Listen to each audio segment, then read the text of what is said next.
पापा वो मेरे कॉलेज में ना फीस जमा हो रही है। इस सेमेस्टर के एग्जाम होने वाले हैं पापा, ये लास्ट सेमेस्टर होगा हम लोगों का, इसलिए पापा फीस जल्दी दे दीजिएगा। क्लास के सारे बच्चे जमा कर चुके हैं, आप भी दे दीजिए पापा, मैं भी जमा कर दूं, वरना मुझे एग्जाम में बैठने नहीं मिलेगा पापा। ये लो बेटा, तुमने मुझे पहले क्यों नहीं बताया? क्लास के सारे बच्चे फीस जमा कर चुके थे, तुम्हें भी बताना चाहिए था ना, मैं तुम्हें तुरंत फीस दे देता। लो पकड़ो, इससे तुम्हारे सेमेस्टर की फीस तो हो जाएगी ना। देखो पापा मुझे तो सिर्फ 5,000 ही चाहिए थे, ये तो 5,500 रुपए है पापा। अरे बेटा, वो 500 रुपए मैंने तुझे दिए हैं, तू अपना खर्चा कर लेना। मैं जानता हूँ बेटा, तेरे पास ढंग के कपड़े नहीं होते हैं, तेरे पास अच्छा खाने को पीने को पैसे भी नहीं होते हैं। मैं जानता हूँ बेटा, मैं सब जानता हूँ, मैं भी इसी घर में रहता हूँ। मैंने तो तेरी माँ के जाने के बाद दूसरी शादी ये सोचकर की थी कि आराधना भी तुझे तेरी माँ के जितना ही प्यार देगी, तुझे अपनी बेटी समझेगी। पर जब से आराधना की जिंदगी में रेखा आई, तब से उसने तुझे मानना छोड़ दिया, बल्कि वो तो तेरे साथ सौतेला व्यवहार करने लगी। मैंने अपनी जिंदगी में ये कभी नहीं सोचा था कि आराधना ऐसा करेगी। मैं तो उसे तेरी माँ बनाकर लाया था, पर आज लगता है कि दूसरी शादी करके मैंने गलती कर दी। नहीं पापा, आप बिल्कुल भी चिंता मत करिए, बिल्कुल भी ऐसा कुछ मत सोचिए। माँ मुझे भी बहुत प्यार करती है, जितना प्यार वो रेखा से करती है उतना ही प्यार वो मुझसे करती है पापा। अरे भाई देखो तो जरा, बाप बेटी में क्या बातें हो रही है? क्या हुआ जी, क्या बात हो रही है मेरी बच्ची से? अरे वो कुछ नहीं, रिया को एग्जाम में बैठने के लिए फीस चाहिए थी, उसके कॉलेज में फीस जमा हो रही है, वही दे रहा था।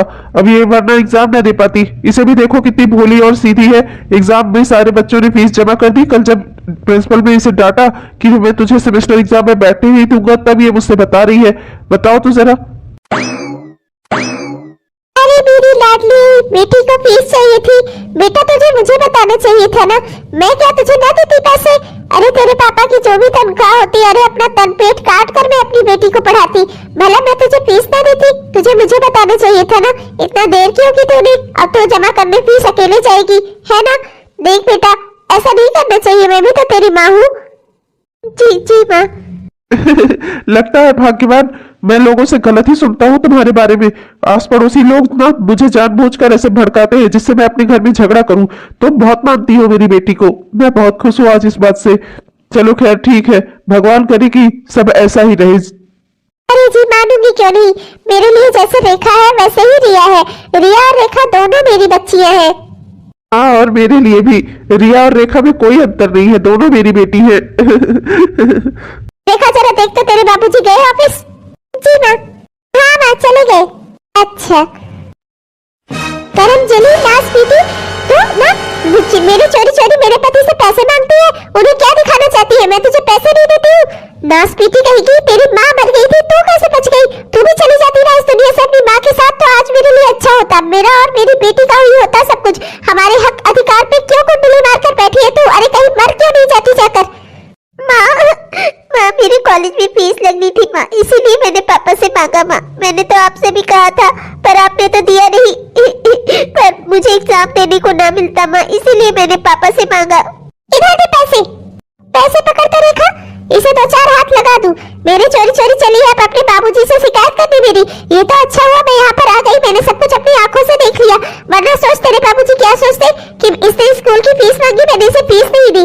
भड़काती है मेरे खिलाफ मेरे पति को। आज तो मैं इसको ऐसा सुधारूंगी ना, ऐसा सुधारूंगी ना, जिंदगी भर याद रखेगी ये लड़की। देखो माँ, ज्यादा जोर से मत मार देना, पिछली बार आपने मारा था, पापा भी पूछ रहे थे इसे क्या हुआ, हमें बताना पड़ा था कि गिर गई कहीं। हाँ मैं बता लूंगी, मुझे जो बताना होगा, तो मुझे मत सिखा। तू ये पैसे पकड़, इसको तो मैं आज 2-4 हाथ लगा ही देती हूँ। ले ले और ले, सुन ले करमजली, मेरी कोई इच्छा नहीं है तुझे पढ़ाने की। बचपन से तेरी पढ़ाई छुड़वाने के लिए मैं जो कर सकती थी वो किया मैंने, पर तब पर भी तू कॉलेज तक पहुंच गई है। अब कॉलेज से ज्यादा मैं तुझे नहीं पढ़ने दूंगी, समझी तू? और ये कॉलेज का एग्जाम तो मैं तुझे बिल्कुल भी नहीं देने दूंगी। सिर्फ मेरी बेटी रहेगी पढ़ी लिखी इस घर में, तुझे पढ़ने का कोई अधिकार नहीं है, समझी तू? तेरी कॉलेज की फीस मैंने छीन ली है, खबरदार जो तूने अपने पापा को बताया तो कि मैंने तुझसे कॉलेज की फीस छीनी है। जा अब दे एग्जाम, जा निकल यहाँ से, भाग। माँ मैं घर के सारे काम करूंगी माँ, मैं किसी को कुछ नहीं बोलूंगी माँ, मैं पापा को भी कुछ नहीं बताऊंगी माँ। प्लीज प्लीज आप 500 रुपए रख लो माँ, 5000 दे दो माँ, मेरे कॉलेज की फीस है माँ, मुझे एग्जाम नहीं देने देंगे। मैं किसी को नहीं बोलूंगी कि मैं पढ़ी लिखी हूँ, मैं कॉलेज गई हुई है, मैं किसी को नहीं बताऊंगी। प्लीज माँ, प्लीज मुझे एग्जाम दे देने दो माँ, मेरी बहुत इच्छा है माँ पढ़ने की, प्लीज। जा कॉलेज चली जा, बिना फीस के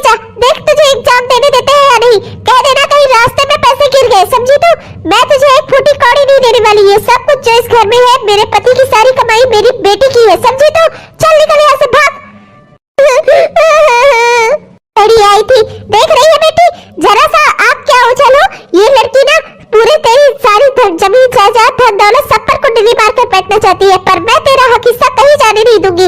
ये सब कुछ तेरा है, तेरे पापा की कमाई पर पूरा का पूरा तेरा अधिकार है, इस लड़की का कुछ नहीं है। हाँ माँ, हाँ माँ बहुत अच्छी हो, मेरे लिए कितना कुछ सोचती हो आप। अरे तो सोचूंगी क्यों नहीं, तो मेरी लाडली जो है, ला ये पैसे दे दे, मैं संभाल कर रखती हूँ, तेरे भविष्य के लिए काम आएंगे। काश माँ ने मुझे पैसे दे दिए होते, मुझे एग्जाम देने मिल जाता, कितनी मेहनत से पढ़ाई की थी मैंने। अरे बिटिया कौन हो तुम, और ये इतना सुनसान में यहाँ आकर क्यों बैठकर रो रही हो? क्या हुआ बिटिया, काहे रो रही हो, क्या बात हो गई? मैं क्या करूं दादी, मेरे पापा ने मुझे कॉलेज की फीस दी थी, कल मेरे एग्जाम है, आज तक अगर मैंने फीस जमा नहीं की तो कल मुझे एग्जाम में नहीं बैठने देंगे। मेरी सौतेली माँ ने वो पैसे मुझसे छीन लिए, मैं पापा को बता भी नहीं सकती, अब मैं क्या करूं, मेरे साल भर की मेहनत खराब हो जाएगी। मैं क्या करूं? अरे बेटी पहले तो शांत हो जा, ये बता तूने सुबह से कुछ खाया हुआ है कि नहीं? चल मेरे घर, ये देख उधर सामने वाली वो झोपड़ी मेरी है, चल मैं तुझे कुछ खिलाती हूँ, तू मेरे घर पर बैठा आराम से, और फिर मुझे बता शांति से कि कितने पैसे लगेंगे तेरे कॉलेज के। दादी मैं 5000 फीस है, ये मेरा लास्ट सेमेस्टर था, अगर मैंने ये पास नहीं किया ना तो मुझे कॉलेज में से निकाल देंगे, मेरी पढ़ाई अधूरी रह जाएगी, मेरी पढ़ाई का सपना अधूरा रह जाएगा। कैसी दुष्ट औरत है तेरी सौतेली माँ, उसे तरस नहीं आया छोटी सी बच्ची को इस तरह रुलाते हुए? तो चिंता मत कर बिटिया, तू बैठ यहीं, मैं अभी आती हूँ।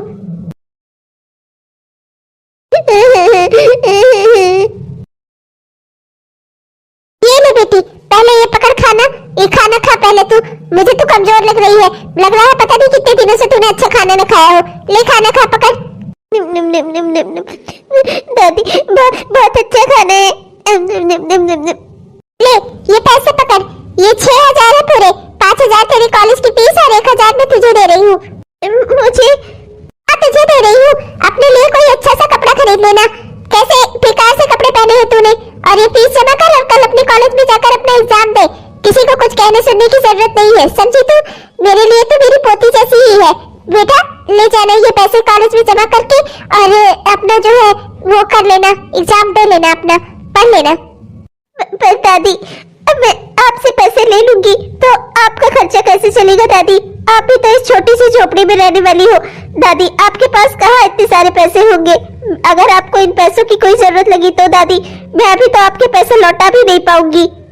चिंता क्यों करती है, तू मुझे दादी कह रही है ना, मेरी पोती जैसी हुई तू, तेरी जरूरत के लिए है ये पैसे, अगर मैं अपने बच्चों पर भी अपने पैसे ना खर्चा करूं तो फिर बेकार ही है। वैसे तो मेरा इस दुनिया में कोई है नहीं, मेरे बेटे ने और मेरी बहू ने मुझे घर से निकाल दिया था, तब से मैं यही झोपड़ी बनाकर रह रही हूँ, उन दोनों को मेरी कोई जरूरत नहीं है, अब मैं अपना इसी झोपड़ी में रहती हूँ आराम से, यहाँ करने पर बांस के सामान बनाकर बेचती हूँ तो बहुत कुछ पैसे मिल जाते हैं, कुछ पैसे दूध बेचकर जोड़ जोड़ के रखे हैं, उसी से तुझे दे रही हूँ। तू जा अपने एग्जाम दे, अपनी पढ़ाई पूरी कर, अपना कॉलेज पास कर, मैं समझ लूंगी कि मैंने अपनी पोती को पढ़ा लिया।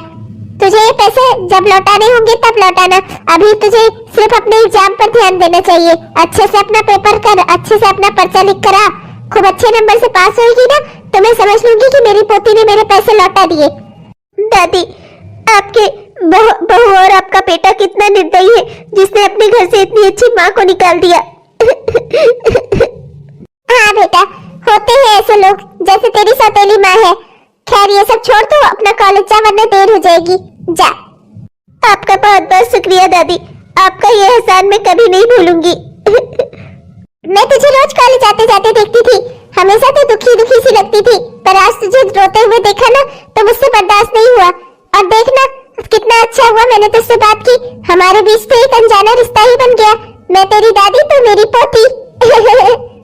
थैंक यू सो मच दादी, धन्यवाद आपका, मैं आपका एहसान कभी नहीं भूलूंगी। अच्छा दादी चलती हूँ, मैं फिर मिलूंगी आपसे। संभाल के जाना बेटा। जी दादी। भगवान भला करे इस बच्ची का, कितनी सीधी साधी बच्ची है, और उसकी डायल वो सौतेली माँ। 1 महीने बाद दादी दादी, आज मैं बहुत खुश हूँ दादी, आज मैं बहुत अच्छे नंबर से पास हो गई दादी। मेरा कॉलेज पास आउट हो गया आपकी वजह से। अरे बेटा मैं बहुत खुश हूँ, पर ये क्या तू फल की टोकरी ओकरी उठा लाई? ये सब की क्या जरूरत थी बेटा? दादी मैं जानती हूँ आप अपने लिए तो फल खरीदोगी नहीं। आपने मुझे 1000 रुपए दिए थे ना, उसमें से कुछ पैसे के मैंने कपड़े खरीदे और कुछ पैसे मेरे बच गए थे, उन्हीं से आपके लिए ये फल लेकर आई हूँ। अब मैं ना नहीं सुनूंगी, आपको ये फल खाने होंगे। 1 महीना हो गया है तेरे साथ इसी तरीके से बातचीत करते हुए, अब तो मुझे तेरी सारी हरकतें पता चल गई है। तू नहीं मानेगी, तू बहुत सीधी लड़की है। मैं खा लूंगी बेटा फल। बेटा फल तो बहुत मीठे मीठे हैं, बहुत ही अच्छे लग रहे हैं सारे के सारे फल, बहुत अच्छे हैं। मैं तो बाजार की तरफ कभी जा ही नहीं पाती ये सब खरीदने के लिए। आपको पसंद है ना, मुझे पता था, मुझे भी ऐसे फल बहुत अच्छे लगते हैं। अच्छा बेटा, तेरी सौतेली माँ अब तो तुझे ज्यादा परेशान तो नहीं करती ना? वो तो हमेशा एक सी ही रहेंगी दादी, जैसे वो कल थी वैसे ही आज है। बस ये है अभी मैं कॉलेज के बहाने बाहर निकल आया करती थी, अब मुझे समझ में नहीं आ रहा है कॉलेज खत्म हो जाएगा फिर मैं क्या करूंगी? दिन रात घर में रहूंगी तब तो माँ मुझे और परेशान करेंगी। अरे तो तुझे घर में रहना ही क्यों है? इतना मन लगा कर तूने पढ़ाई लिखाई की है घर में रहने के लिए क्या करूंगी दादी? आप तो जानती ही हो आजकल के जमाने में नौकरी कहाँ इतने जल्दी से मिल जाती है। मैंने तो कई जगह अपने इंटरव्यू भी दिए हैं पर अभी तक कहीं से कोई जवाब नहीं आया, पता नहीं क्या ही होगा। बेटा मैं एक बात कहूंगी तुझसे, मैं एक बहुत बड़ी कंपनी को जानती हूँ, वहाँ के मालिक बहुत अच्छे लोग हैं। मैंने वहाँ पर तेरे लिए बात की है। क्या है ना कि पहले कुछ समय तक मैंने टिफिन सर्विस भी चलाई थी, अपने जीने खाने के लिए मैंने बहुत कुछ किया है इतनी सी जिंदगी में। तो टिफिन सर्विस चलाती थी तो उस ऑफिस में मेरा खाना जाया करता था, फिर धीरे धीरे मेरे हाथ पाँव ने काम करना बंद कर दिया तो मैंने भी फिर टिफिन सर्विस अपनी बंद कर दी। तो बेटा उस ऑफिस के लोग बहुत अच्छे हैं, वहाँ पर मैंने तेरे लिए बात की है, तू एक बार जाकर वहाँ अपना इंटरव्यू देकर देख, हो सकता है तेरा सिलेक्शन हो ही जाए। वो लोग बहुत अच्छे हैं। पर दादी नए लोगों को कोई अपनी कंपनी में लेना ही नहीं चाहता, हर कोई कहता है कि पहले एक्सपीरियंस लेकर आओ। अरे अनुभव कहते हैं पहले अनुभव लेकर आओ, अब जब कहीं काम ही नहीं किया है तो कहाँ से अनुभव लाऊं मैं? नहीं बेटा, मैं जो कंपनी तुझे बता रही हूँ ना, वहाँ पर सिर्फ लोगों की योग्यता देखकर उनको नौकरी दी जाती है। एक बार तू मेरे कहने से चली जा देख, हो सकता है कि तेरा काम हो ही जाए। ठीक है दादी, आप कहती हो तो मैं चली जाती हूँ। इंटरव्यू तो दे दिया, पता नहीं मेरा सिलेक्शन हुआ भी कि नहीं, पता नहीं क्या होगा। कंग्रेचुलेशन मिस रिया, आपको ये जॉब दे दी गई है। आपने ये लेटर पढ़ा नहीं, ये आपका अपॉइंटमेंट लेटर है। क्या? Thank you so much sir, मैं बहुत मन लगाकर काम करूंगी, आपको बिल्कुल भी किसी भी तरह की शिकायत का मौका नहीं मिलेगा। आप देखिएगा मैं बहुत ही अच्छे से सारे काम करूंगी sir, thank you so much. हाँ मिस रिया, हमें भी ऐसे ही एम्प्लॉय की जरूरत है जो मन लगाकर काम करे। दादी ने आपके विषय में बताया था हमें, पर यकीन मानिए ये नौकरी हमने सिर्फ दादी के कहने पर आपको नहीं दी है, हमने इसलिए दी है क्योंकि आप मेहनत से इस कंपनी में अपना योगदान देंगी, मेहनत से इस कंपनी में काम करेंगी। जी सर, मैं बिल्कुल भी शिकायत का मौका नहीं दूंगी, thank you so much sir. कितनी भोली लड़की है, दादी ने बिल्कुल सही बताया था कि बहुत ही ईमानदार, बहुत ही अच्छी, बहुत ही सीधी साधी और भोली है। कितनी खुश लग रही थी नौकरी पाने की वजह से। आज पहली बार जिंदगी में बहुत अच्छा महसूस कर रहा हूँ, खुद को खुश महसूस कर रहा हूँ। पर मैं क्यों खुश हो रहा हूँ? जॉब तो उसकी लगी है, मैं तो इस कंपनी का ऑनर हूँ। पर जो भी हो, लड़की थी बहुत अच्छी। कौन लड़की अच्छी थी बेटा? अरे माँ, आप कब आई? कुछ नहीं माँ, वो एक नई एम्प्लॉई है ना ऑफिस में, अभी नया ही ज्वाइन किया है उसने, नौकरी पाकर बहुत खुश हो गई थी, बस वही कह रहा था माँ। अच्छा बेटा अच्छा, वैसे कौन लड़की थी? मैं भी देखना चाहती हूँ उसे, मैं भी मिलना चाहती हूँ उससे। अरे मेरी प्यारी माँ, अभी आप अपना दिमाग ज्यादा मत चलाओ, अभी उसने सिर्फ ऑफिस में ज्वाइन किया है, मिलवा दूंगा आपको कभी उससे। मैं भी देखना चाहती हूँ कौन सी वो लड़की है। अभी तक तो काम करते करते मेरे बेटे ने आज तक कभी किसी लड़की को नहीं देखा, मैं तो परेशान हो गई थी इसी वजह से। मुझे तो लगता था कि मेरा बेटा जिंदगी भर ऐसे ही रहेगा, कितनी सारी लड़कियों की फोटो दिखाई इसे, पर आज तक इसने एक भी लड़की को पसंद नहीं किया। पता नहीं कौन सी वो लड़की है जिसे देखकर आज इसके मुंह से ये निकला कि कितनी अच्छी लड़की है ये। मैं तो बहुत खुश हूँ भाई, एक बार बस मैं उस लड़की से मिल लूँ, धीरे धीरे तो मैं सारा मामला सेट ही कर दूंगी। हाँ, मैंने सारा काम खत्म कर लिया है, अब मैं अपने जॉब पे जा रही हूँ। अच्छा मैं चलती हूँ, बाय माँ। हाँ बाय माँ की बच्ची, घर के जो सामान की लिस्ट दी है वो सारे सामान लेती हुई आना, समझी? जी जी माँ। आप ना मुझसे जरा भी प्यार नहीं करती, इसे आपने जॉब पर क्यों जाने दिया? अगर इसकी जॉब लग रही थी तो आपको तो इसे रोकना चाहिए था ना। बचपन में आप इसे स्कूल नहीं जाने देती थी और अब आप इसे अपने जॉब पर जाने दे रही है। माँ, आप तो जानती हो ना कि मैंने कॉलेज भी पास नहीं किया और आप इसे जॉब करवा रही है इससे। अरे बेटा, मैंने कितनी कोशिश की थी तो पास हो जाए, पर तू तो कॉलेज की पढ़ाई कर ही नहीं पाई। मैं क्या करती? मैंने तो बहुत कोशिश की थी अपने ओर से, क्या क्या नहीं किया तेरे लिए। ट्यूशन लगाया, ये किया वो किया, कॉलेज में अच्छे से अच्छे टीचरों से पढ़वाया तुझे, और इसे देख, इसे घर के काम लेती थी तब पर भी ये पढ़ ले गई। खैर वो सब छोड़, अब ये कमा रही है तो ये अच्छी बात है ना। ये कमा कमा कर पैसे इकट्ठा करेगी, वो भी सब तेरे ही तो काम आएंगे। तू तो अपनी जिंदगी में कुछ करेगी नहीं। देख बेटा, बुरा मत मानना, पर तू तो पढ़ाई कर नहीं पाई, तब यही है जो तेरे लिए कमा कमा कर रखेगी। वाह माँ, आपका भी ना दिमाग बहुत तेज है, आप पता नहीं क्या क्या क्या से क्या सोच लेती हो। अरे बेटा, मैं तो तुझे कहती हूँ ना, अपना ऑफिस पे जाया कर। क्या तू ऑफिस से कुछ समय पहले ही यहाँ चली आती है और मेरे घर की साफ सफाई कर देती है? इतना सुंदर रंग बिरंगा कर दिया तूने मेरे घर को, क्या जरूरत है ये सब करने की? अपने घर का भी काम करे, ऑफिस में भी काम करे, मेरे घर पर भी काम करे। अरे थक जाएगी तू। ओ दादी, ऐसा कुछ नहीं होगा, मैं भला क्यों थकूंगी? मैं तो आपकी प्यारी बच्ची हूँ ना, जैसे मेरा घर है वैसे ही आपका घर है, आपका घर भी तो मेरा ही घर है। मैं आपकी पोती हूँ ना, तो फिर अपने घर को सजाना संवारना क्या कोई गलत बात है? और फिर अभी ऑफिस जाने में टाइम है, ऑफिस तो मुझे 10 बजे तक पहुँचना है ना, और अभी तो सिर्फ 8 बज रहे हैं। तू नहीं मानेगी, कर ले साफ सफाई। इसी झोपड़ी को चमकाकर तुझे पता नहीं क्या मिलता है। अपनी दादी को पाए तो ये खिला दो, दादी को पाए तो वो पहना दे, दादी ये ले लो, दादी वो ले लो। अरे कितना भी कुछ कर देगी मेरे साथ, मेरी उम्र हो चली है, अब मैं ज्यादा दिन नहीं जीऊंगी, समझी? दादी, आज की बात फिर से कभी ऐसी बातें मत करना। मेरी माँ की बात, अगर किसी ने मुझे सबसे ज्यादा प्यार दिया है तो वो आप हो। मैं अपनी जिंदगी में आपको नहीं खो सकती दादी। दोबारा ऐसी बात मत करना दादी फिर से, हाँ, नहीं तो मैं गुस्सा हो जाऊंगी, फिर मैं आपसे बात नहीं करूंगी। हाँ अरे बेटा, क्या करूं, पर उम्र हो चली है ना, कभी कभी मुंह से सच्चाई भी निकल जाती है। खैर छोड़ ये सब, तू अपना ऑफिस नहीं जाना, तुझे 10 बजने वाले हैं, और तेरे ऑफिस के जो बॉस लोग हैं ना, सब समय के बहुत पाबंद है। अगर देर से तूने जाना शुरू किया ना तो तेरी नौकरी भी जा सकती है। फिर ये जो नौकरी के पैसों से तू मेरे घर का काम चला रही है और अपने घर पे भी पैसे दे रही है ना, सब बंद हो जाएगा, फिर सोच लेना तू। जाऊंगी ऑफिस, पर प्रॉमिस करो जितना भी खाना मैंने बनाकर रखा है सब आप खाओगी, ठीक है? और अच्छे से रहोगी, अपनी दवाइयाँ समय से लोगी। हाँ, मैं दोबारा आपके मुंह से मरने वरने वाली बातें ना सुनूं। हाँ दादी। हाँ ठीक है, तू ऑफिस जा, मैं खाना खा लूंगी, फल फ्रूट खा लूंगी, दवाइयाँ खा लूंगी, फिर से जवान हो जाऊंगी, अभी 20 साल की बन जाऊंगी, ठीक? ओह मेरी प्यारी दादी, 20 साल की तो हो ही आप। बड़ी मासूम बच्ची है, बेटी किसी के घर की, उजाला मेरे घर में कर रही है।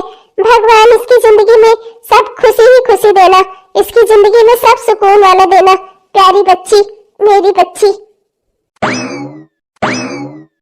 रिया, मैं तुम्हें यहाँ आज किसी खास मकसद से लाया हूँ। बहुत ही खास मीटिंग है आज तुम्हारी। सर, आपने तो कहा था मीटिंग है, पर यहाँ पर तो कोई मुझे दिख नहीं रहा है। मीटिंग में तो सिर्फ हम 2 लोग ही हैं, पूरा रेस्टोरेंट भी खाली पड़ा हुआ है। आखिर यहाँ हमें क्यों मीटिंग करनी है सर? और बाकी के क्लाइंट्स कहाँ हैं? आज सिर्फ यहाँ पर मैं हूँ और तुम हो। मुझे तुमसे बहुत जरूरी बात करनी थी जो ऑफिस में नहीं हो सकती थी, इसीलिए मैं तुम्हें लेकर यहाँ आया हूँ। प्लीज मेरी बातों को गलत मत समझना। इन 4 महीनों में तुम्हारे साथ काम करते करते मुझे तुम बहुत अच्छी लगने लगी हो। क्या तुम मुझसे शादी करना चाहोगी रिया? सर, ये आप कैसी बातें कर रहे हैं? आप इस कंपनी के ओनर हैं, इस कंपनी के मालिक हैं आप, और मैं यहाँ काम करने वाली सिर्फ एक छोटी सी एम्प्लॉय। ऐसा कभी नहीं हो सकता सर। तुम मुझे पहले ये बताओ कि तुम तैयार हो कि नहीं, तुम इस रिश्ते के लिए हाँ करती हो या नहीं। मुझे तुम्हारी मंजूरी जाननी है। मैं इस कंपनी का मालिक हूँ, तो मैं जो चाहूँ वो मैं कर सकता हूँ। तुम बस मुझे ये बताओ कि तुम्हें ये रिश्ता एक्सेप्ट है? सर, मैं बहुत गरीब और छोटे घर की लड़की हूँ, आपके घर वाले कभी इस चीज के लिए तैयार नहीं होंगे। सर, मैं नहीं चाहती कि मेरी वजह से आपके घर में कोई कलेश हो। देखो रिया, तुम मुझे बहुत पसंद हो। मैं बस ये जानना चाहता हूँ कि तुम भी मुझे पसंद करती हो या नहीं। बाकी की जो भी बात होगी वो मैं देख लूंगा। तुम्हें उसके लिए चिंता करने की कोई जरूरत नहीं है। मेरे घर में सिर्फ मेरी माँ है और वो मुझसे बहुत प्यार करती है। उन्होंने तो मुझसे कब से कह रखा है कि कोई लड़की हो तो बताओ। मैं बस उन्हें तुम्हारा नाम बताना चाहता हूँ। बस मैं ये चाहता हूँ कि उससे पहले मैं तुम्हारी भी मर्जी जान लूं। क्या तुम इस रिश्ते के लिए तैयार हो रिया?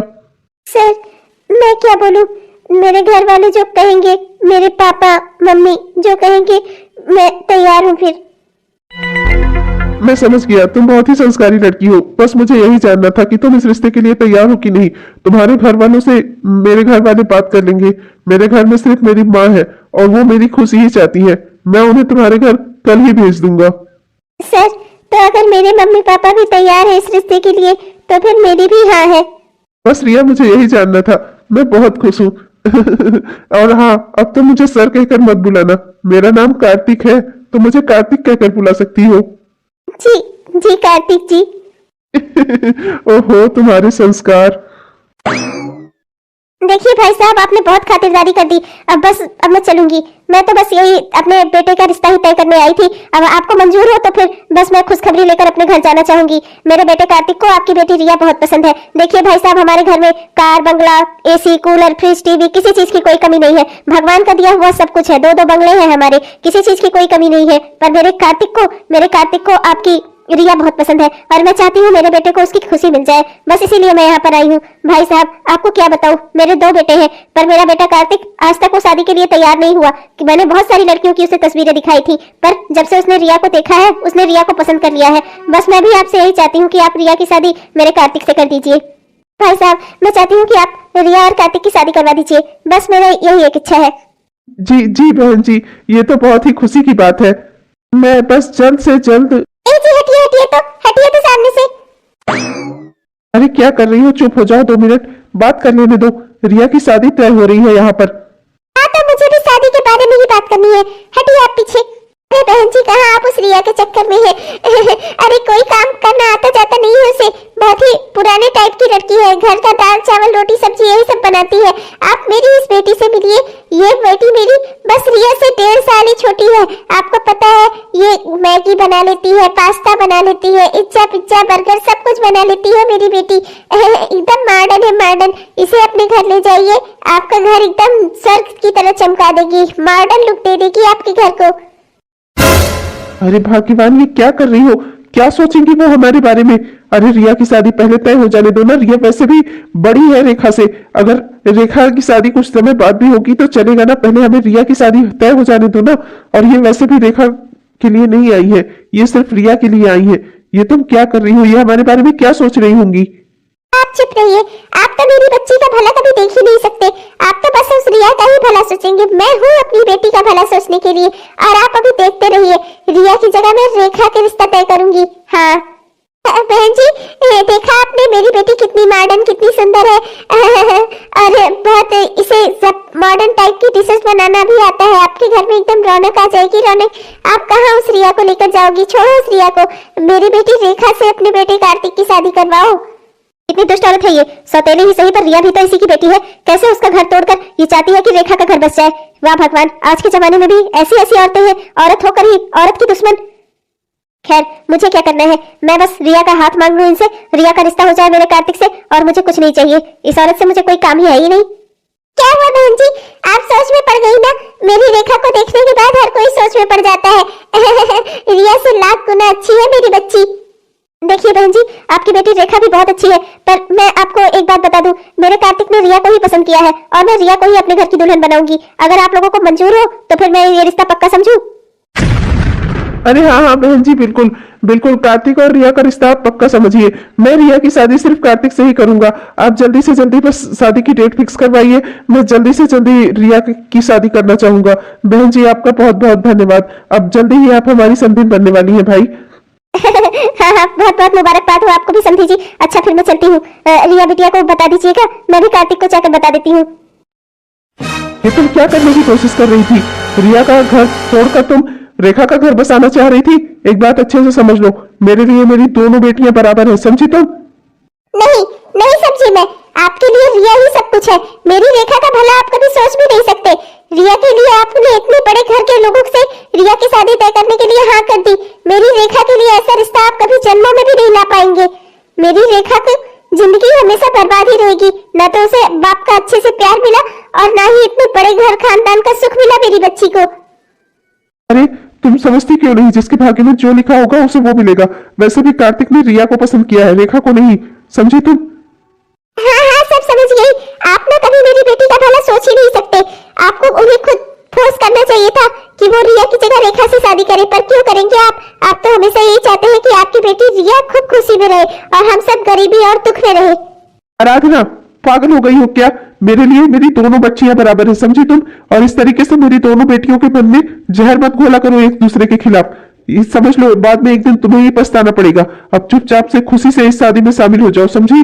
और जहां तक सवाल है रेखा की शादी का, तो मैं उसके लिए कोई अच्छे से अच्छा लड़का ढूंढूंगा अपनी हैसियत के हिसाब से, समझी तुम? छोड़ बेटा, जाने दे उस रिया को। एक फूटी कौड़ी मैं इस घर से उसे ले नहीं जाने दूंगी। फूट फूट कर रोएगी अपने नसीब पर। इस तरह से उसे इस घर से विदा करूंगी। मैं भी उसकी सौतेली मां हूं। मेरी बेटी की खुशियां लेकर जा रही है वो ना, वो खुद भी रोएगी। बद्दुआ देकर भेजूंगी उसे मैं। क्या बेटा तू ये विक्स विक्स लेकर जुटी है? अरे जाने दे, सर्दी है ना तो थोड़ा बहुत लग जाती है सर्दी। मौसम बदलता है ना, सर्दी से गर्मी, गर्मी से सर्दी, तो ऐसे में जुकाम हो ही जाता है। पूरे बदन सर में दर्द होता है और तू मेरी बच्ची इतना विक्स लेकर बाम लेकर रगड़ती रहती है, रगड़ती रहती है। अरे छोड़ दे, जाने दे। मैं आज बहुत खुश हूँ। आज तो मेरी खुशी का ठिकाना नहीं है। मेरी बच्ची की इतनी अच्छे घर में शादी जब तय हो गई है। दादी ये सब कुछ हुआ है मेरी जिंदगी में आपकी वजह से। आपने मुझे उस ऑफिस में भेजा था, आपकी वजह से मेरी नौकरी लगी थी। दादी मेरी जिंदगी में जो कुछ भी सारी खुशियां आई है ना, सब आपकी वजह से। आपकी वजह से मैं पढ़ाई कर पाई। अच्छा बेटा, और तूने जो मेरी इस झोपड़ी को महल बना दिया उसका क्या? कंपनी में पार्ट टाइम जॉब कर करके तूने इतनी झोपड़ी को मेरे महल में बनवा दिया और कह रही है कि मैंने तेरे लिए सब कुछ किया, तूने मेरे लिए कुछ नहीं किया क्या? बेटा लेकिन मैं तेरे लिए आज बहुत खुश हूँ। कार्तिक बच्चा बहुत अच्छा है, उसके पापा भी बहुत अच्छे थे। जब मैं उनके यहाँ टिफिन देने जाया करती थी ना, तब कार्तिक बहुत छोटा था, लेकिन तब पर भी बहुत अच्छा बच्चा था। हमेशा नमस्ते करता था हम लोगों से। किसी को बड़े या छोटा होने की कोई भावना नहीं थी उस बच्चे के अंदर। हमेशा सबसे खुशी से बात करता था। मैंने कभी सोचा नहीं था कि एक दिन मेरी बेटी उनके घर में जाएगी, कार्तिक हमारा दामाद बनेगा। दादी जिस दिन भी मेरी शादी कार्तिक जी से हुई ना, मैं उन्हें लेकर आपके पास मिलने जरूर आऊंगी। और दादी आप ये मुझे पैसे वैसे के बारे में कुछ मत बोला करो। आपको याद है ना, आपने मुझे पैसे देकर उस समय मेरी मदद की थी, जब शायद मेरी कॉलेज की पढ़ाई छूट जाती, मेरी पूरी जिंदगी बर्बाद हो जाती। दादी मैं जिंदगी में जो कुछ भी हूँ आपकी वजह से ही हूँ। और मैंने तो सिर्फ ये सब जो भी किया है ना, ये सब सिर्फ इस सोच कर किया है कि आप मेरी दादी जो हो। और फिर ये घर भी तो मेरा ही घर है, तो क्या मैं इसे सजाऊंगी नहीं, संवारूंगी नहीं? भगवान तुझे हमेशा सुखी रखे मेरी बच्ची। हाँ दादी आपको भी शादी में आना होगा। मैं कुछ नहीं जानती, मैं अपनी दादी के बगैर शादी नहीं करूंगी। हाँ नहीं बेटा, अब मेरी इतनी उम्र हो गई है ना, इधर उधर आना जाना मुझे सही नहीं पड़ता। फिर रात का समय रहेगा, मैं तुझे वही घर से ही आशीर्वाद दे दूंगी, तो मुझे फोटो दिखा देना। ठीक है बेटा?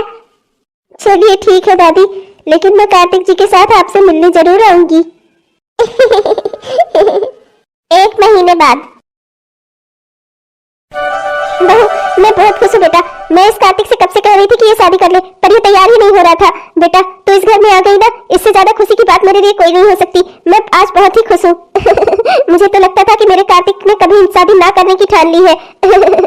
रिया बेटा मैं तुझसे यही चाहती हूँ, अब तू इस घर परिवार को अपना घर परिवार समझना, हम सबको अपना अपने लोग समझना, और कभी भी जिंदगी में कोई भी दिक्कत हो ना तो हम सबसे बात करना, हम सब तुम्हारा परिवार है। जी जी जरूर माँ जी। माँ जी छोटे भैया तो दिखाई नहीं दे रहे हैं। आपने तो कहा था कि कार्तिक जी के एक और भाई है, कहाँ है वो? हमारी शादी पर क्यों नहीं आए वो? बेटा वो विदेश में ट्रेनिंग कर रहा है, जिससे अपना बिजनेस अच्छे से संभाल सके। उसकी ट्रेनिंग बस 5-6 महीने में पूरी हो जाएगी, फिर वो यहाँ पर आ जाएगा और आकर अपना बिजनेस संभाल लेगा। बेटा यकीन मानो वो तुम दोनों की शादी से बहुत खुश है। मैंने उसे वीडियो कॉल भी की थी और उस पर तुम दोनों की शादी भी दिखाई थी, वो बहुत खुश है। अच्छा माँ जी। 3 साल बाद। अरे भगवान अब क्या मेरे सर पर चढ़ जाओगी? उससे कोई फायदा है क्या?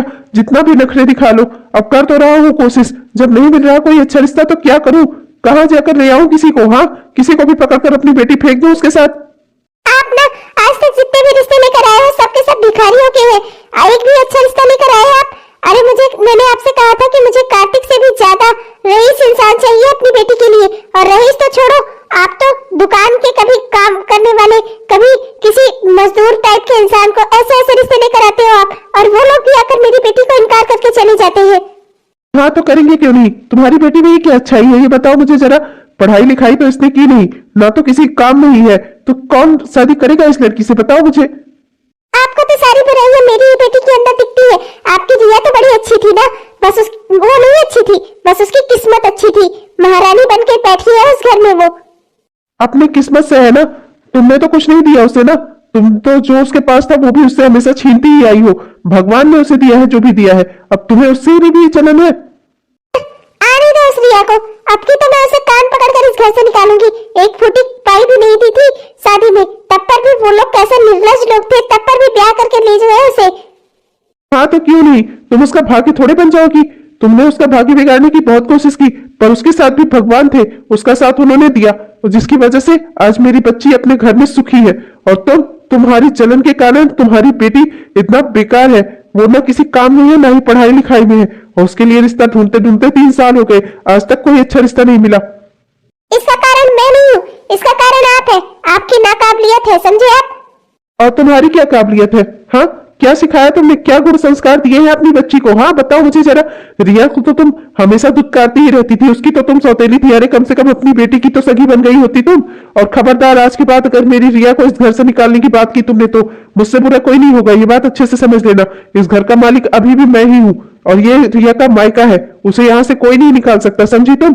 और मेरी अनुपस्थिति में अगर ऐसा कुछ करने की तुमने कोशिश भी की ना तो फिर जान लेना, मुझसे बुरा कोई नहीं होगा। रिया रिया रिया सुनकर मेरा दिमाग खराब हो गया है। कार्तिक से भी अच्छा दामाद लेकर आऊंगी मैं अपनी बेटी के लिए, ऐसा सोचा था मैंने। पर वाह भगवान, वाकई में आपने उस रिया का साथ दे रखा है। उसे तो आपने इतने बड़े घर में पहुंचा दिया, और मेरी बेटी के लिए एक अच्छा लड़का भी नहीं मिल रहा है आपको। हेलो दोस्तों, आप सबको मेरा दिल से नमस्कार।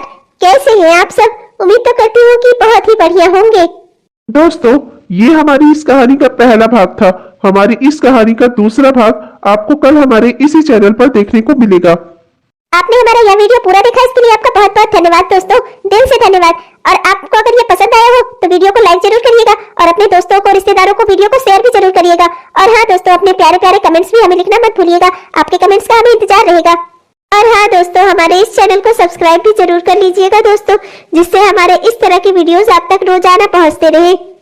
तब तक के लिए चलते हैं दोस्तों, मिलेंगे आपसे अगले वीडियो में। तब तक के लिए बाय बाय।